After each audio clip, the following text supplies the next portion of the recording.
What is up, everybody? It's 𝗪𝗞𝗢. And as you know, a couple months ago, I got a release on NTS. It did really well, over 200,000 views on the song. It's Bass House, and I did a tutorial explaining how I did the song. Since you guys liked it so much, I'm gonna do another drop within that style. I'm gonna show you how I made it. Let's check it out.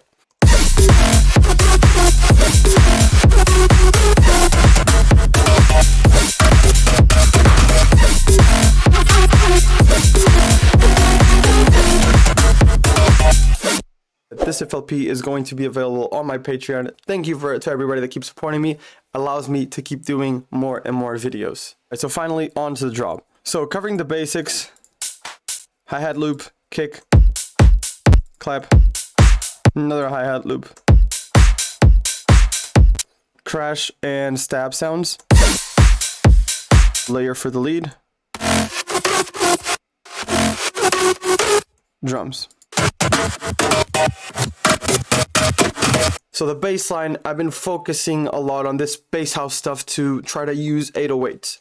The thing about the 808, it has a big punch to it and then it decays. And I think that makes the effect of like the bass line sounding really big. But on to the processing for the bass: Camel Crusher, Sound Goodizer, EQ, Kickstart. This is roughly the processing that I use for this type of bass lines on all my bass house songs. So this lead, it's a layer of a lot of sounds. So we have a few samples.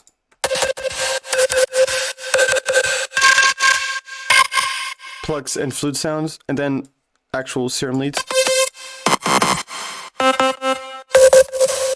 All put together, without processing, we have this.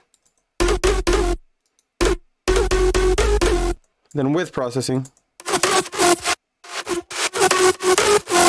I cut the lows definitely because we already had a baseline. Reverb, I automated the wet knob on the reverb right here to actually control the reverb. I always do this because after the reverb, I'm going to compress the hell out of it with Camel Crusher, Sound Goodizer, and OTT, and then this patch for more EQ. It wasn't fitting on the mixer, so I had to use it as a patch.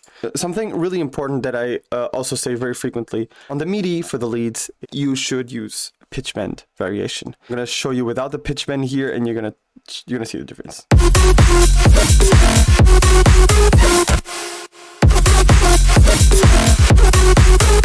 It's such a simple thing, and it makes all the difference in the world. And that's how you get the first lead. It sounds really, really big, again, because of the reverb, because I'm controlling the reverb. I have a lot of compression after the reverb, so if you control it, it's just gonna sound really big, yet still clean. Another really important thing is the drums. I'm gonna show you guys another strategy that I use to make these drums. Last time I showed you samples, I would use like one-shot samples and do a groove with it. Another thing that I do really often is to pick up on a drum loop like this. Right, and I go to slice X, slice X. So each note on the piano roll is gonna be a drum. So I play around with this until I get what I like. So this is the first layer. And then this is the second layer. It's the same thing, but with a different loop. With both, you get this.